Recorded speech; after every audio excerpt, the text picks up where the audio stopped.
আমাদের রংপুর বিভাগের অতি পরিচিত ও জনপ্রিয় একটি পার্ক হচ্ছে ভিন্ন জগৎ।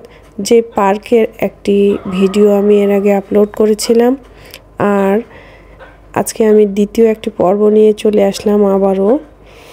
তো এই পর্বে আমাদের আনন্দ করার অনুভূতিগুলো সম্পূর্ণই থাকছে। সবাইকে আসসালামু আলাইকুম। সবাই কেমন আছেন?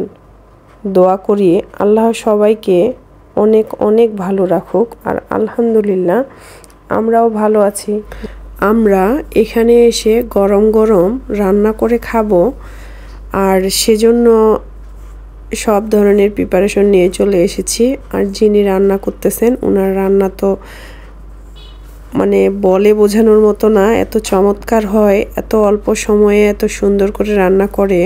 আর একটা আচার বানায় যেটা আমার কাছে অনেক ভালো লাগে। প্রতিবারই আমি অনেক পরিমাণে খাই, এর আগে নিয়েও এসেছি। তো যাক আলহামদুলিল্লাহ ওনার রান্না অনেক ভালো। সব কিছু ঠিকঠাকভাবে ওনাদেরকে বুঝিয়ে দেওয়ার পরে আমরা যার যার মতো করে একটু ঘোরার জন্য বের হয়ে যাই।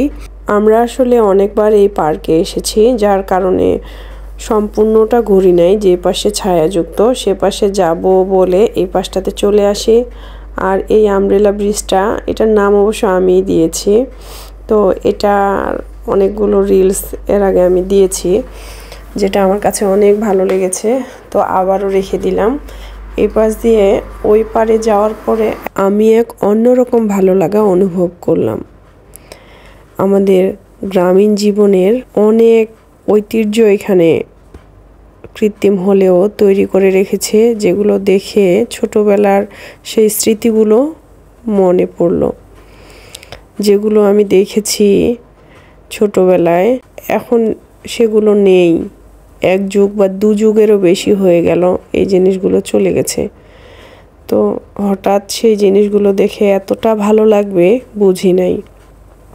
আর আমার ছেলে তো গরু মাঠে হাল দিচ্ছে দেখে সেটাকে বলতেছে গরুর গাড়ি, সেটাও সে বুঝতেছে না কোনটা কি। পরে ওখান থেকে বের হয়ে তো ওই যে ফ্রান্সের আইফেল টাওয়ার, আমার কাব্য বাবাটা তার মামাকে দেখিয়ে বলতেছে, মামা দেখো তোমার আইফেল টাওয়ারে আমি এসেছি।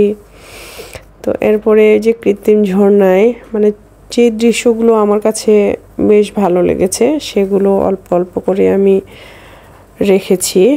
আর সম্পূর্ণ পার্কটা তো আমি ঘুরি নাই, এটা এর আগেই বলেছি। তো এই গাছটা আমার কাছে বেশ চমৎকার মনে হয়েছে। দেখতেছি চোখ নড়তেছে, কথা বলতেছে। প্রথমে তো অবাক হলাম, সেজন্য আমি এর দৃশ্য নিয়ে রাখলাম। আর সবশেষে আমরা যেখানে খাবো সেখানে আবার উপস্থিত হলাম। তো এরা বেশ কিছু খেলার আয়োজন করছে, যেগুলো দেখে খুব ভালো লাগলো। এটা হচ্ছে টিচারদের খেলা, ইনারা ফার্স্ট সেকেন্ডের কেউ একজন হবে। তো শেষ দৃশ্যটা আমি রেখে দিয়েছি। আর সব থেকে এখানকার ভালো লাগে ওদের লটারিটা, যেটা আমার কাছে অনেক অনেক ভালো লাগে। তো আমরা প্রায় না 40টা লটারির টিকিট কাটি, তার মধ্যে 2টা লেগেছে। তো খুব ভালো লেগেছে। আর পুরস্কার নিয়ে প্রতিযোগিতা, মডেলদের মতো করে হেঁটে আসতে হবে। এটা তো অনেক ভালো লেগেছে, ইউনিক একটা আইডিয়া, খুব ভালো লেগেছে আমার কাছে। তো সবাই ভালো থাকবেন।